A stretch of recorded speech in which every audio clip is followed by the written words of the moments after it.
இன்றைக்கு சில வசனங்களை நம்ம வாசிச்சு ஜெபிக்க போகிறோம். ஹல்லேலூயா. முதலாவது பாருங்க, இன்றைக்கு சமாதானம் அநேக குடும்பத்துல இல்லை. அநேக குடும்பத்தில் சமாதான குறைவு இருக்கிறது. இன்றைக்கு உங்களிடத்துல நான் சமாதானமாக இருக்கிறீங்களா அப்படின்னு கேட்கும் பொழுது நீங்கள் என்ன சொல்லுவீங்க? சமாதானமாக தான் நான் இருக்கிறேன், ஆனாலும் அப்படின்னு சொல்லி அந்த இடத்துல ஒரு கம்மா நம்ம போட்டுருவோம், அப்படி தானே? அப்போது உண்மையான அந்த பரிபூரண சமாதானம் நமக்கு ஏன் கிடைக்க மாட்டேங்குது?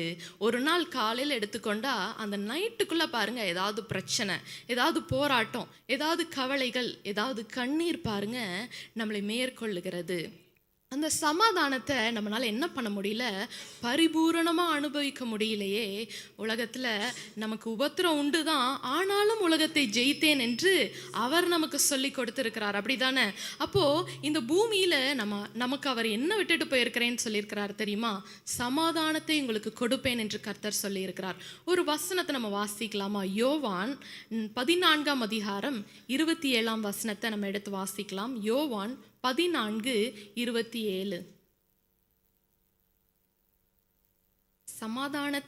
சமாதானத்தை உங்களுக்கு வைத்து போகிறேன், என்னுடைய சமாதானத்தையே உங்களுக்கு கொடுக்கிறேன். உலகம் கொடுக்கிற பிரகாரம் நான் உங்களுக்கு கொடுக்கிறதில்லை. உங்கள் இருதயம் கலங்காமலும் பயப்படாமலும் இருப்பதாக. ஆமென். கர்த்தர் கொடுக்கிற சமாதானத்தில் என்ன இருக்காது? ஒரு கலக்கம் இருக்காது, ஒரு பயம் இருக்காது, ஒரு பரிபூரண சமாதானத்தை அவர் நமக்கு கொடுக்கிறார். உலக பிரகாரமாக சமாதானம் அப்படின்னு பார்த்தீங்கன்னா, நம்ம வெளியே எங்கேயாவது ஊருக்கு போகும்போது கொஞ்சம் சமாதானமாக இருக்கும், ஆனால் வீட்டுக்கு வரும்போது அதே பிரச்சனை, அதே கண்ணீர், அதே போராட்டத்துக்குள்ளாக நம்ம திரும்ப காலடி வைத்து இருக்கிற நிலைமையில நம்ம இருக்கிறோம். அப்போது கர்த்தர் கொடுக்கிற சமாதானம் எப்படி இருக்கிறது? அது நம்மளுடைய இருதயம் கலங்காமலும் பயப்படாமலும் இருக்கிறதற்கு கிருபை பாராட்டுகிறது. ஹல்லேலூயா. 3 காரியங்கள், 3 சமாதான குறைவை குறித்து நம்ம பார்த்து ஜெபிக்க போகிறோம். முதலாவது பாருங்க, வீட்டில் கோபம் இருந்துச்சுன்னா அந்த இடத்துல என்ன இருக்காது? சமாதானம் இருக்காது. இன்றைக்கு நீங்கள் கோபப்பட்டீங்களா அப்படின்னு கேட்டால் அநேகர் பட்டுட்டு வந்திருக்கலாம். அந்த இடத்துல சமாதான குறைவு இருந்துச்சா அப்படின்னு கேட்டால் கண்டிப்பாக இருந்திருக்கும். உங்களுக்கும் இருதயத்தில் இருக்கும். யாரிடத்துல நீங்கள் கோபப்பட்டீங்களோ அவர்களும் இன்றைக்கு அதை குறித்து நினைத்து கொண்டு இருப்பாங்க. அப்போது ஒரு சில வசனங்களை நான் வாசிக்கிறேன். நியாயாதிபதிகள் 8ஆம் அதிகாரம் 1ஆம் வசனத்திலேருந்து 3ஆம் வசனத்தை நம்ம பார்க்க போகிறோம். 1ஆம் வசனத்தை நம்ம வாசிக்கலாமா? நியாயாதிபதிகள் 8ஆம் அதிகாரம் 1ஆம் வசனம். அப்பொழுது எப்பிராயீம் மனுஷர் அவனை நோக்கி, நீ மீதியானியர் மேல் யுத்தம் பண்ண போகிற போது எங்களை அழைப்பிக்கவில்லையே, இப்படி நீ எங்களுக்கு செய்தது என்ன என்று அவனோட பலத்த வாக்குவாதம் பண்ணினார்கள். எப்பிராயீம் மனிதர்கள் என்ன செய்கிறாங்க? கிதியோன் இடத்துல கோபத்தில் ஒரு காரியத்தை கேட்குறாங்க. நீ இந்த யுத்தத்துக்கு போகும்போது என்னை நீ அழைத்து கொண்டு போகவில்லையே அப்படின்னு சொல்லி அந்த வசனத்தில் கடைசியில் பாருங்களேன், இப்படி நீ எங்களுக்கு செய்தது என்ன என்று அவனோடே பலத்த வாக்குவாதம் பண்ணினார்கள். பலத்த வாக்குவாதம், சண்டைக்கு வராங்க, பலத்த வாக்குவாதத்தில் அவர்கள் ஈடுபடுறாங்க. இன்றைக்கு நம்மளுடைய குடும்ப சூழ்நிலைகளில் யாராவது ஒருத்தர் ஒரு வார்த்தை சொன்னாலே நமக்கு என்ன வந்துடுது? கோபம் வந்துடுது. என்னை பார்த்து நீங்கள் அப்படி கேள்வி கேட்குறீங்களா, என்னை குறித்து நீங்கள் அப்படி சொல்கிறீங்களா அப்படின்னு வார்த்தைகள் சொல்லும் பொழுதே நமக்கு கோபங்கள் ஏற்படுது. இந்த இடத்துல கிதியோன் இடத்துல அவங்க என்ன செய்கிறாங்க? பலத்த வாக்குவாதத்துக்குள்ளாக ஈடுபடுறாங்க. அடுத்த வசனத்தை நம்ம வாசிக்கலாமா? அதற்கு அவன், நீங்கள் செய்ததற்கு நான் செய்தது எம்மாத்திரம்? அபியேசரின் திராட்சை பழத்தின் முழு அறுப்பை பார்க்கிலும் எப்பிராயீமரின் மீதியான அறுப்பு அதிகம் அல்லவா? அந்த இடத்துல அழகாக அவர் ஒரு பதில் சொல்லுகிறார், ஏற்ற பதிலை சொல்லுகிறார். நான் செய்ததோடு நீங்கள் செய்தது பெரியது. அந்த இடத்துல கிதியோனுக்கு கோபப்படுறதுக்கு சான்ஸ் இருந்துச்சா இல்லையா? இருந்துச்சு. தாழ்மையாக போகிறதுக்கு அவனுடைய இருதயம் அவனுக்கு வழி கொடுத்தது. அந்த இடத்துல பாருங்க, அவன் கோபப்பட்டு இருக்கலாம், அவன் சண்டை போட்டிருக்கலாம், வாக்குவாதம் பண்ண வந்த இடத்துல அவன் என்ன செய்திருக்கலாம்? திரும்ப அவனும் வாக்குவாதத்துக்குள்ளாக போயிருக்கலாம். அந்த இடத்துல ஒரு பெரிய யுத்தமே நடந்திருக்கலாம். ஆனால் கிதியோன் என்ன செய்கிறாரு? ஞானமாக பேசுகிறார். ஞானமாக அவர் பேசும் பொழுது பாருங்க, 3ஆம் வசனத்தில் நம்ம பார்க்கிறோம், தேவன் உங்கள் கைகளிலே மீதியானியரின் அதிபதிகளாகிய ஓரேபையும் சேவையும் ஒப்பு கொடுத்தாரே, நீங்கள் செய்ததிலும் நான் செய்யக்கூடியது எம்மாத்திரம் என்றான். இந்த வார்த்தையை அவன் சொன்னபோது அவன் மேலிருந்த அவர்களுடைய கோபம் ஆறிற்று. அவன் மேலிருந்த கோபம் ஆறிற்று. கிதியோன் பேச ஆரம்பிக்கும் பொழுது அந்த மீதியான் அவர்களுடைய கோபம் என்ன ஆயிற்று? எப்பிராயிம் மனிதர்களுடைய கோபம் ஆறிற்று என்று வசனம் சொல்லுகிறது. இன்றைக்கு யாராவது உங்களிடத்துல வாக்குவாதத்துக்கு வரும் பொழுது நீங்க பேசுற வார்த்தைகள் அவங்கள கோபம் ஊட்டுதா, இல்ல நீங்க அவர்களை சமாதானத்துக்கு ஏதுவாக நடத்தி கொண்டு இருக்கிறீங்களா? நம்மளுடைய குடும்பத்துல, கணவர் இடத்துல, மனைவி இடத்துல அவங்க கோபப்பட்டு பேசும் பொழுது, பிள்ளைகள் கோபப்பட்டு பேசும் பொழுது நம்மளுடைய வார்த்தைகள் எப்படி இருக்குது? அந்த கோபத்தை ட்ரிகர் பண்ற மாதிரி, அவர்களை இன்னும் கொஞ்சம் பேச வைக்கிற மாதிரி நம்ம எவ்வளோ காயப்படுத்துகிற வார்த்தைகளே நம்ம சொல்லி கொண்டு இருக்கிறோம். இந்த இடத்துல கிதியோன் பாருங்க, ஞானத்தின் வார்த்தைகளே அவர் பேசும் பொழுது அந்த இடத்துல கோபம் தணிந்தது. ஹல்லேலூயா! இன்றைக்கு அப்படிப்பட்ட ஞானத்தின் ஆவி நமக்கு வேணுமே. நம்மளுடைய வாய்கள்ல ஒரு கடிவாளம் போடணும். நம்ம வாய்கள்ல கடிவாளம் போட்டாதான் நம்மளுடைய குடும்பத்துல என்ன இருக்கும்? சமாதானம் இருக்கும். நான் சொல்றதெல்லாம், நான் நினைக்கிறதெல்லாம் நான் சொல்லிடணும், என்னுடைய இருதயத்துல வர்ற வார்த்தையெல்லாம் நான் சொல்லிடணும்னு சொல்லும் பொழுது கடைசி அது யாரை தான் பாதிக்கும் தெரியுமா? உங்களுடைய குடும்பத்தை தான் அது பாதிக்கும். உங்க குடும்பத்தின் சமாதானத்தை தான் அது பாதிக்கும். நீங்க கர்த்தருடைய பாதத்துல அந்த காரியங்களை வச்சுட்டு கர்த்தருடைய பாதத்துல, அப்பா எனக்கு இவங்க இப்படிலாம் பேசிட்டாங்களே, என்னுடைய இருதயம் ரொம்ப கஷ்டமா இருக்குது அப்படின்னு நீங்க அவரிடத்துல சொல்லும் பொழுது அவர் உங்களுக்காக யுத்தம் பண்ணுகிற தேவன். ஹல்லேலூயா! ஒரு வசனத்தை நம்ம வாசிக்கலாமா? நீதிமொழிகள் 15ஆம் அதிகாரம் 1ஆம் வசனத்தை பாருங்க. நீதிமொழிகள் 15:1. மெதுவான பிரதியுத்தரம் உக்கிரத்தை மாற்றும், கடும் சொற்களோ கோபத்தை எழுப்பும். மெதுவான பிரதியுத்திரம், மெதுவா பேசுறது, ஞானமா பேசுறது, அன்பா பேசுறது என்ன பண்ணும்? உக்கிரத்தை மாற்றும். ஒரு வீட்டில் ஒரு கணவர் இருந்தாங்கன்னா, கோபப்பட்டு கொண்டே இருந்தாங்கன்னா, நீங்களும் அதற்கு ஏட்டு அவங்களுக்கு ஈக்குவலாக போய் கோபப்பட்டீங்கன்னா அந்த வீட்டு எப்பயுமே எப்படிதான் இருக்கும்? சத்தமாக இருக்கும், சண்டையாக இருக்கும், அழுகையாக இருக்கும். பிள்ளைகள் அந்த இடத்துல எப்படி இருப்பாங்க?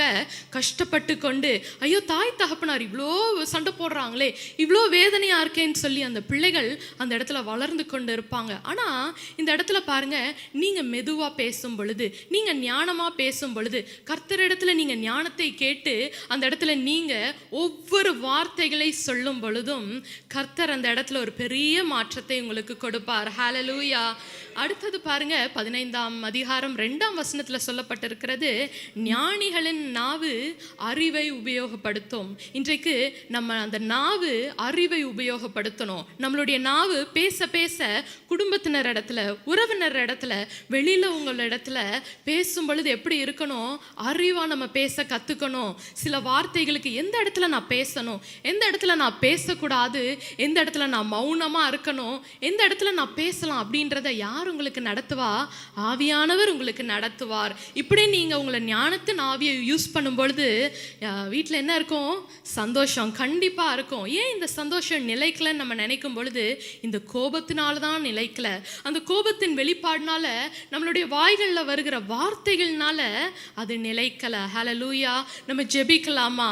இந்த கோபம் இன்றைக்கு நீங்கணும். நம்ம வீட்டை விட்டு என்னுடைய சுபாவம் இன்னைக்கு மாறணும். கைகளை உயர்த்தி கண்களை மூடி, ஸ்தோத்திரம் அப்பா, அப்பா எங்களிடத்துல இருக்கிற அந்த கோபத்தின் ஆவி எங்களை விட்டு நீங்குவதாக ராஜா. அப்பா இன்றைக்கு கோபப்பட்டு கொண்டு இருக்கிற பிள்ளைகளுக்காக ஜெபிக்கிறோம். எதுக்கெடுத்தாலும் கோபம், என்ன காரியம் சொன்னாலும் கோபம். அப்பா அவர்களுடைய அந்த சுபாவத்தை நீர் மாற்றுவீராக. அன்பை தரித்து கொள்ளுகிற பிள்ளைகளாக, அன்பை அவர்கள் விசுவாசிக்கிறவர்களாக, அன்பாகவே நடக்கிறவர்களாக நீர் மாற்றி போடுங்க அப்பா. அப்பா கிதியோனுக்கு கொடுத்த அந்த ஞானம் எங்களுக்கும் இந்த நாட்கள்ல தேவை ராஜா.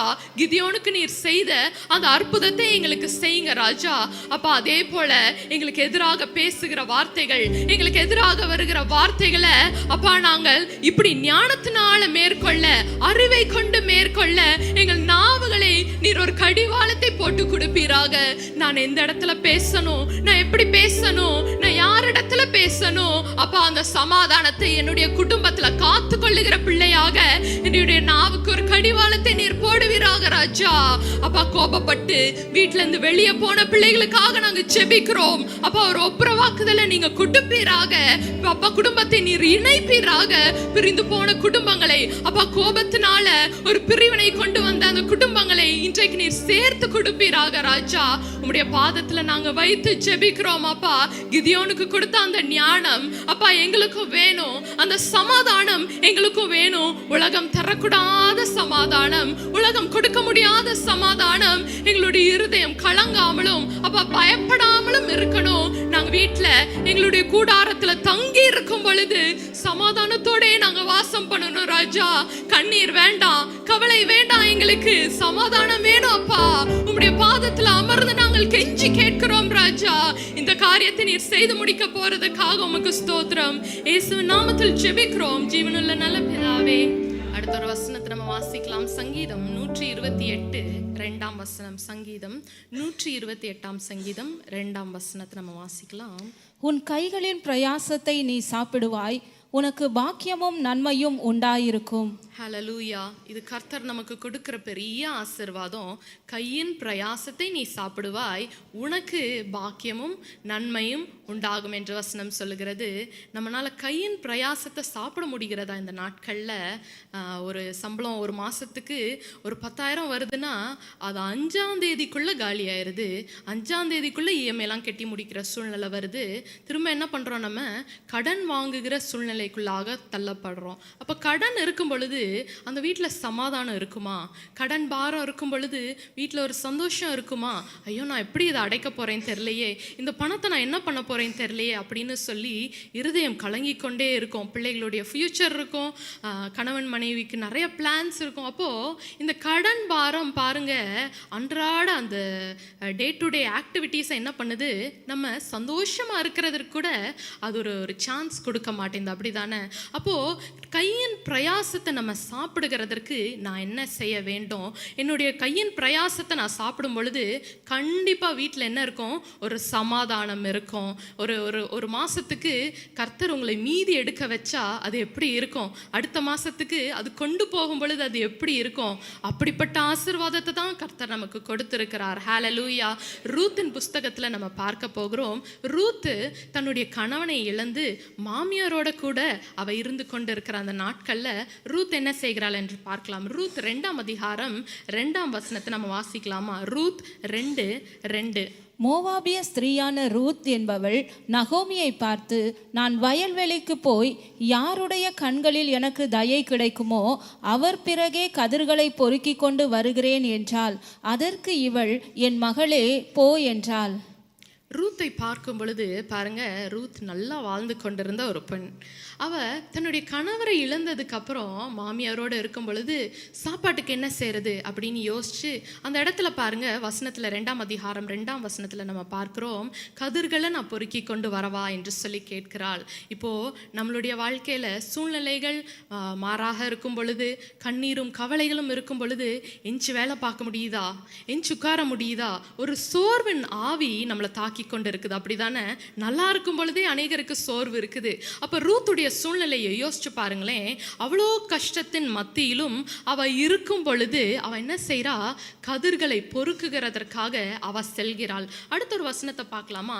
2ஆம் அதிகாரம் 7ஆம் வசனத்தை பாருங்க. 2ஆம் அதிகாரம் 7ஆம் வசனம். அறுக்கிறவர்கள் பிறகே அரிக்கட்டுகளிலிருந்து சிந்தினதை பொறுக்கிக் கொள்ளுகிறேன் என்று அவள் என்னிடத்தில் கேட்டுக்கொண்டாள். காலமே துவக்கி இதுவரைக்கும் இங்கே இருக்கிறாள். போதும், காலமே துவக்கி இதுவரைக்கும் இங்கே இருக்கிறாள். அப்போ வயல்வெளியில வேலை பார்க்குறவங்க தான் காலையில போவாங்க. இவ கதிர்களை பொறுக்க தானே போறா. இவ என்ன செய்கிறா? காலமே செல்லுகிறாள். காலையிலே எந்திரிச்சு அந்த கதிர்களை பொறுக்கிறதற்காக போறா. இப்போ ஒரு ஹார்வெஸ்ட் பண்றாங்க, அறுவடை பண்றாங்க அப்படின்னா கதிர்கள் அங்கதானே கிடக்கும், அந்த இடத்துல தானே கிடக்கும். அவ மதியம் போயிருக்கலாமே, எல்லா வேலையும் முடிஞ்சதுக்கு அப்புறம் போயிருக்கலாமே, அசதியா இருந்திருக்கலாமே. ஆனா ரூத் அப்படி இல்லை. அவளுடைய சூழ்நிலைகள் கஷ்டமா இருக்கும் பொழுதும், அவளுடைய சூழ்நிலைகள் கடினமா இருக்கும் பொழுதும் அவ என்ன செய்கிறா? எழுந்து போய் வேலை செய்கிறா. காலமே எழுந்து அவ அந்த கதிர்களை பிறக்கிறதற்காக அந்த இடத்துக்கு போறா. இது என்ன தெரியுமா? ஒரு பிரயாசம். எந்த சூழ்நிலை இருந்தாலும் சரி, அந்த சோர்வினை மேற்கொள்ள முடியாத அளவுக்கு நம்ம பிரயாசப்படணும். ஏன் சொல்லுங்க? கர்த்தர் என்னோடு கூட இருக்கிறார். ஹல்லேலூயா. அடுத்த ஒரு வசனத்தை நம்ம வாசிக்கலாமா?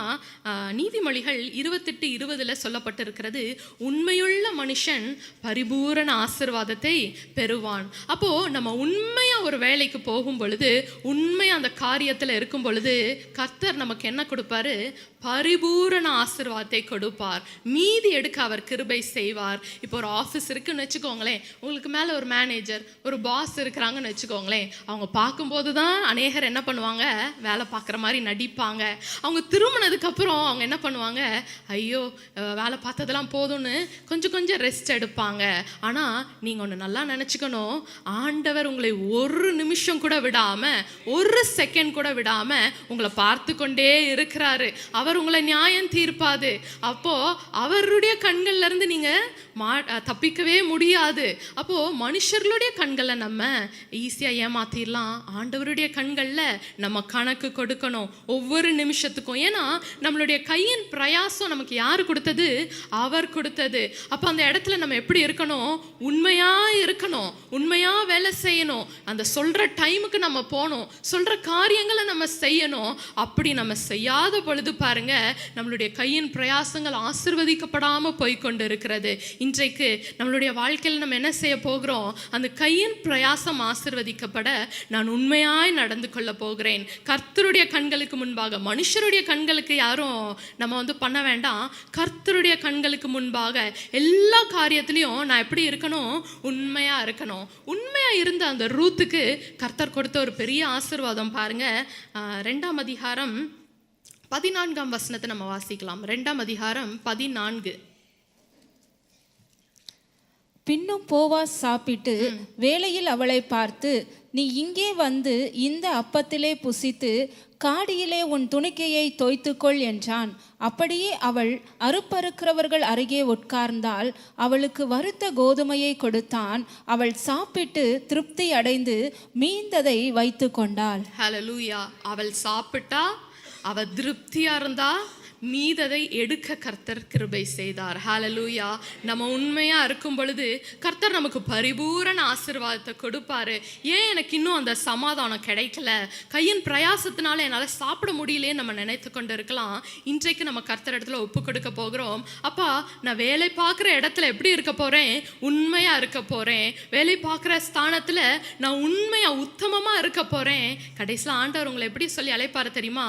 உண்மையும் உத்தமமா இருக்கிற ஊழியக்காரனே அப்படின்னா அவர் நம்மளை அழைக்கணும். அப்படிப்பட்ட ஒரு நடவடிக்கை, அப்படிப்பட்ட ஒரு சாட்சியுள்ள வாழ்க்கை என்னிடத்துல காணப்படணும். ஹல்லேலூயா. நம்ம ஜெபிக்கலாமா? இந்த சமாதானத்திற்காக ஸ்தோத்திரம். கைகளை உயர்த்தி கண்களை மூடி ஸ்தோத்திரம் சொல்லுங்க. அப்பா, இந்த கையின் பிரயாசம் அப்பா எடுக்க முடியாம அநேக பிள்ளைகள் கஷ்டப்பட்டு கொண்டு இருக்கிறாங்க. கையின் பிரயாசத்தை சாப்பிட முடியாத நாட்கள் அநேகமா இருக்குது. அப்பா, அந்த 2025 எப்படி இருந்துச்சோ பரவாயில்ல. அப்பா, இந்த புது வருடத்துல ஒவ்வொரு மாதமும் அப்பா, ஜனவரியிலிருந்து டிசம்பர் வரைக்கும் அப்பா, எங்களுடைய வருமானம் எங்களுக்கு கரெக்டா இருக்கணும் ராஜா. தேவையில்லாத செலவுகளுக்கு எங்களை நீங்க விலக்கி காப்பீராக ராஜா.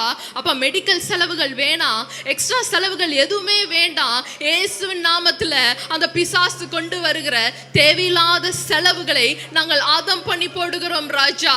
அப்பா, தேவையில்லாத பிரச்சனைகள் எங்களுக்கு வேண்டாம். எங்க சமாதானத்தை குலைக்கிற அளவுக்கு எங்க கையின் பிரயாசத்துல ஒரு பிரச்சனைகளை எங்களுக்கு கொண்டு வராதீங்கப்பா.